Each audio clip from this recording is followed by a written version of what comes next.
Hey, Talpingalize Math Industry, and we are going to take a look at striking the asymptotes.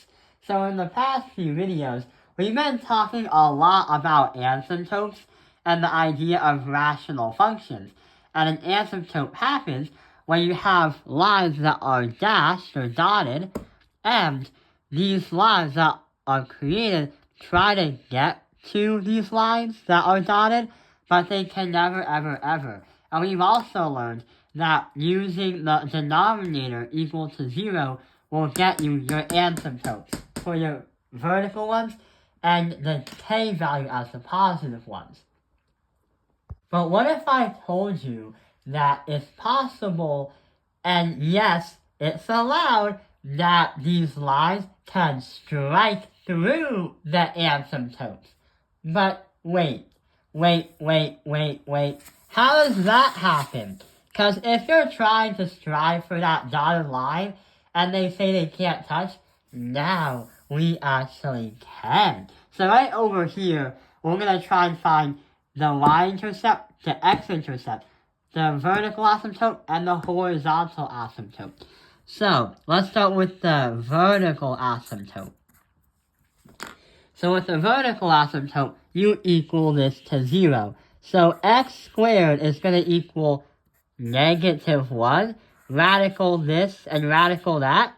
So we have an imaginary number. And is it possible to have an imaginary number on a graph? No. So in this case scenario, since it's imaginary, it doesn't exist.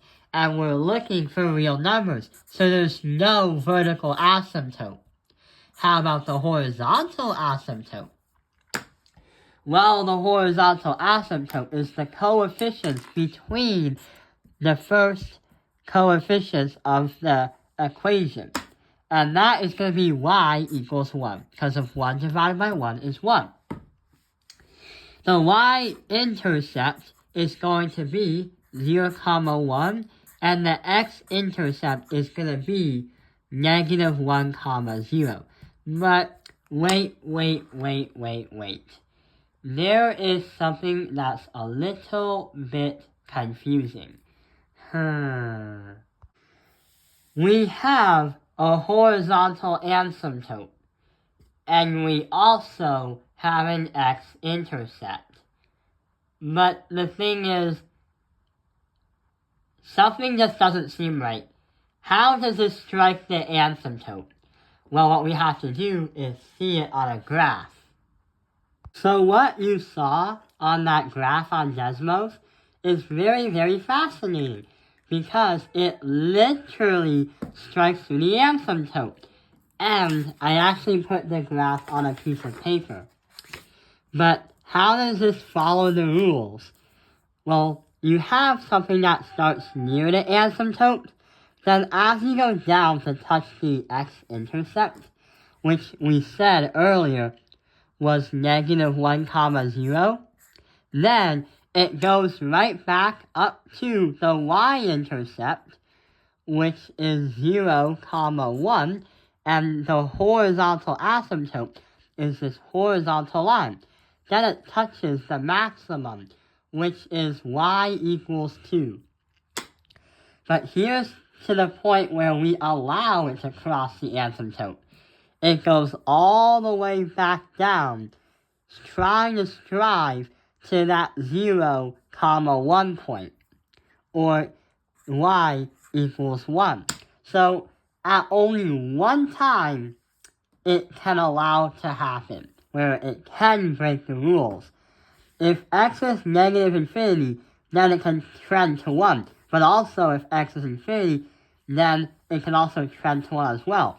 So we have -infinity going this way, but positive infinity going that way. So what happens is, this is the only point where it allows to exactly be y equals 1.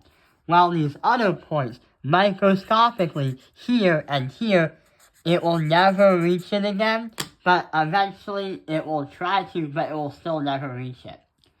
But what if I told you, without having to do this math, unless your teacher literally tells you to graph it all out, there's a way we can actually calculate whether, in this case scenario, there's a horizontal asymptote that we are allowed to cross.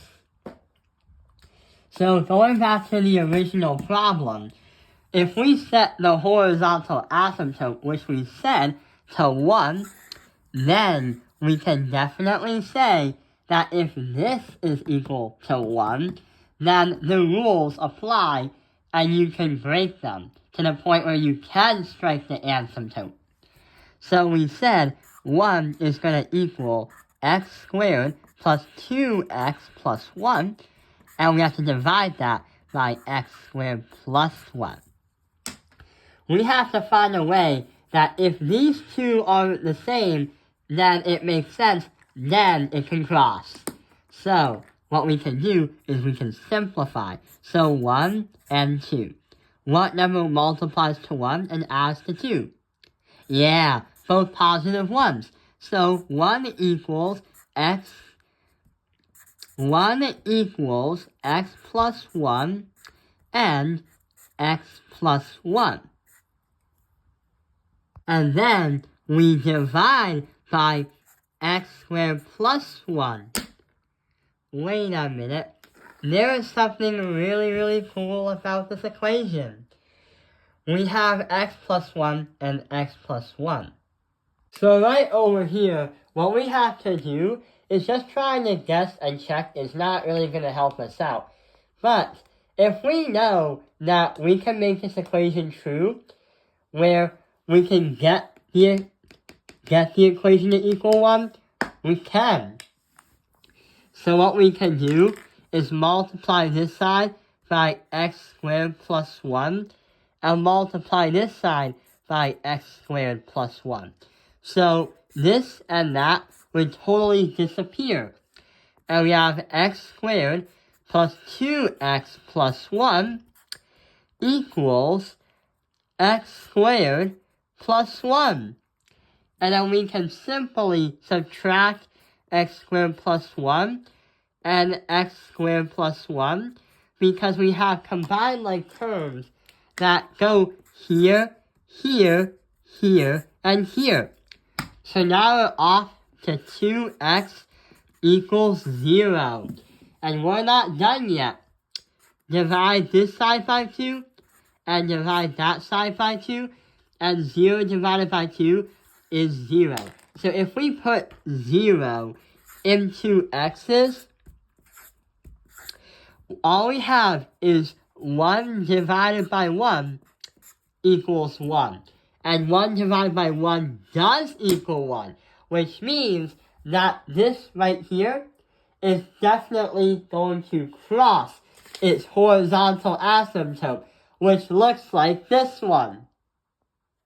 If there was a time where it looked like this, where this is the work that you have currently, if you have x plus 4 equal to x minus 1, 4 and negative 1 do not really work out.